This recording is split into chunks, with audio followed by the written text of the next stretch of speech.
এটা তো আমার মাথায় আসেনি। It did not occur to me. It did not occur to me. তোমার এসব বলার সাহস হয় কি করে? How dare you say that? How dare you say that? এটা আমার মুখস্থ, মানে আমি এটা মুখস্থ করে ফেলেছি। I have memorised it.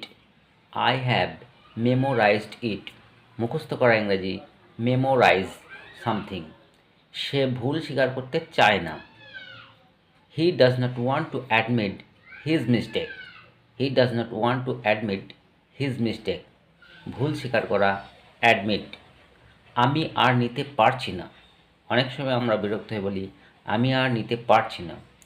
I can't take it anymore. I can't take it anymore.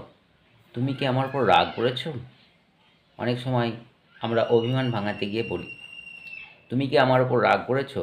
R you mad at me? Are you mad at me? অথবা are you angry with me? আমি কিছু মনে করিনি। I did not mind. I did not mind. মনে করা, did not mind. এটা নিয়ে এত মাতামাতি করার কিছু নেই। There is nothing to fuss about. There is nothing to fuss about. মাতামাতি করা, এটা হচ্ছে ফাস অ্যাবাউট। তুমি কি ইচ্ছে করে করছো? তুমি কি ইচ্ছে করে করছো? Did you do it on purpose? Did you do it on purpose? তুমি খুব জেদি। You are very স্ট্যাবার্ন।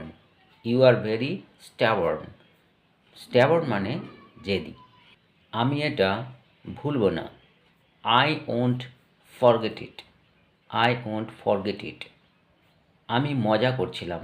I was just kidding. I was just kidding. Kidding মানে মজা করা। তুমি কি আমাকে নিয়ে মজা করছো? Are you making fun of me? Are you making fun of me? Make fun of মানে কাউকে নিয়ে মজা করা। তুমি আমাকে অপমান করছো। You are insulting me. You are insulting me. কাউকে অপমান করা এর ইংরেজি হচ্ছে ইনসাল্ট। এটা একদম বাজে কথা। This is completely nonsense. This is completely nonsense মানে এটা একদম বাজে কথা। আমাকে ভুল বুঝো না। অনেক সময় আমরা কথা বলে কেউ যদি মনে খারাপ কিছু করে, সেইটাকে বোঝাতে গিয়ে আমরা বলি আমাকে ভুল বুঝো না। Don't misunderstand me. Don't misunderstand me. আমি এটা আশা করিনি।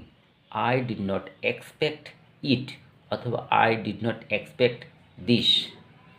তোমার উচিত ছিল আমাকে বলা। উচিত ছিল এটা বোঝাতে গিয়ে শুড হ্যাভ ভিতরি বসানো হয়। সুতরাং সঠিক ইংরেজি হবে you should have told me. You should have told me. তোমার বলা উচিত ছিল আমাকে। আমাকে একা থাকতে দাও।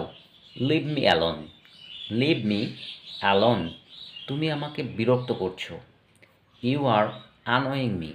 ইউ আর অ্যানোয়িং মি মানে তুমি আমাকে বিরক্ত করছো। বিরক্ত করা ইংরাজি হচ্ছে অ্যানোয়িং সামওয়ান। আমি নিশ্চিত নই। I am not sure. I am not sure. তুমি সব সময় দেরি করো।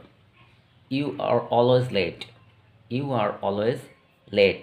আমি তোমার সাথে একমত নই মানে আমি তোমার কথায় রাজি নই। I don't agree with you. I don't agree with you. আমার কিছুই করার নেই।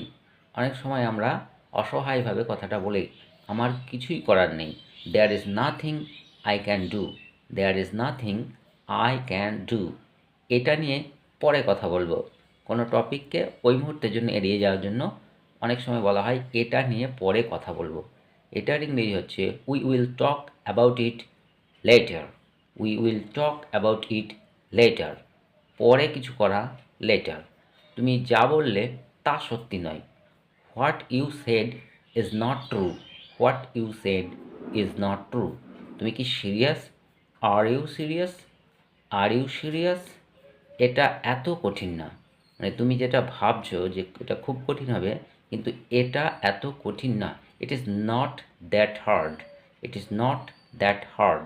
তুমি খুব চালাক। তুমি খুব চালাক এর ইংরেজি হচ্ছে you are very clever. You are very clever. আমার আর কিছু বলার নেই। অনেক সময় আমরা বিরক্ত হয়ে নিজের মতামতকে যখন বলি, কেউ সেটা যদি না নেয়, গ্রহণ না করে, তখন আমরা বলি আমার আর কিছু বলার নেই। I have nothing more to say. I have nothing more to say. তো ভিডিও কেমন লাগলো কমেন্টে অবশ্যই জানাবে, আর টুকটাক ইংলিশ চ্যানেলকে সাবস্ক্রাইব করে